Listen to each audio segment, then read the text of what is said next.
Eu vou ter moito cuidado cas miñas palabras porque estamos rodeados de arquitectos e calquera momento fanche un proxecto, entón non sei se chamei adecuadamente e ao noso itinerario non chegou ao Río Seco, que era o previsto, a Ponte Románica, porque houve persoas que consideraron a nosa media de idade e dixeron é mellor non arriscar a xente, nun sitio está a policía protexéndonos. Que neste momento se pensabades que podíamos ser agredidos pois por calquera organización que non dá o seu verdadeiro nome, neste momento estamos protegidos. E falando de organización sin nome, esta reunión está convocada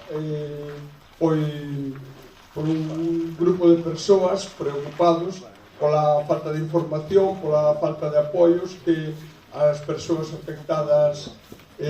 polo proxecto de Altri víanse nunha indefensión, xa que o aparello do Estado actuante en Galiza, a Xunta de Galicia, actúa como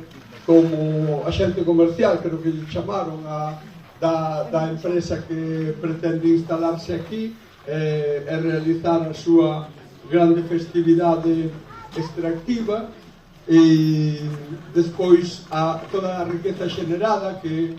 nos dixeron que se vai xenerar moita riqueza, o que non nos dixeron foron os itinerarios que van seguir hasta que acaben no peto final, que parece ser que non é nin das persoas do sistema hidrográfico da Ulla, nin da Ría da Arousa, nin en xeral todas as persoas que ian ser afectadas pola instalación de grandes plantamentos de eucaliptos. Entón, ante a repetida e a insistente mantra, case se lle pode chamar, do presidente da Xunta, que decía que todos os que se opoñían tiña un detalle con todos os que se opoñían, que non se poñía maldade. O presidente non cría que éramos malos, non cría como antigamente éramos axentes de Moscovo ou células dormintes do terrorismo islámico, non. Agora pasamos a ser simplesmente desinformados. E claro, xa nos chamaron desinformados na manifestación da Pobra do Caramiñal e dixen eu, isto é o momento en que nos van a informar,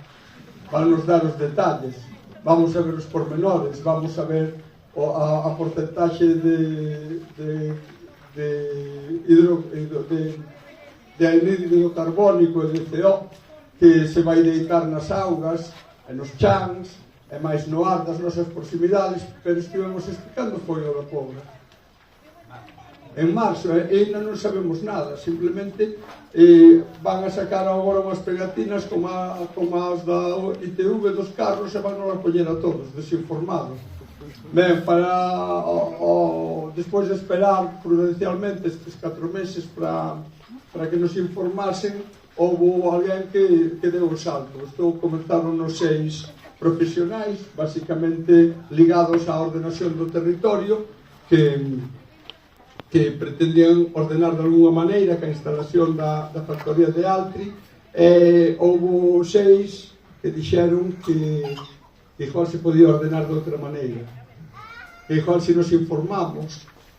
na cuestión biolóxica, edafolóxica, climática, de desenvolvemento do medio rural, de cultivos, de hipótesis económicas de futuro, da atención, da calidade de vida, se cada vez a gente se ocupa diso, pois hai unha alternativa ao proxecto do presidente da Rueda e dos seus patróns, presidente da Xunta. Quería decir, entón aquí vamos a escoitar voces variadas, persoas que responderon a este chamado tamén responderon persoas que asinaron o documento,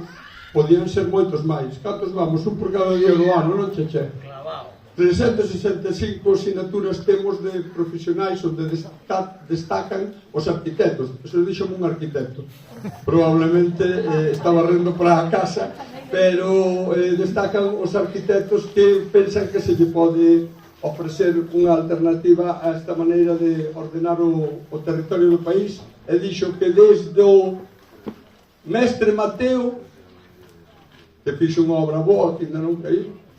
Nunca asinaran tantos arquitectos un documento. A mí pilloume por sorpresa esta información. Un aplauso para o mestre Mateo, por favor.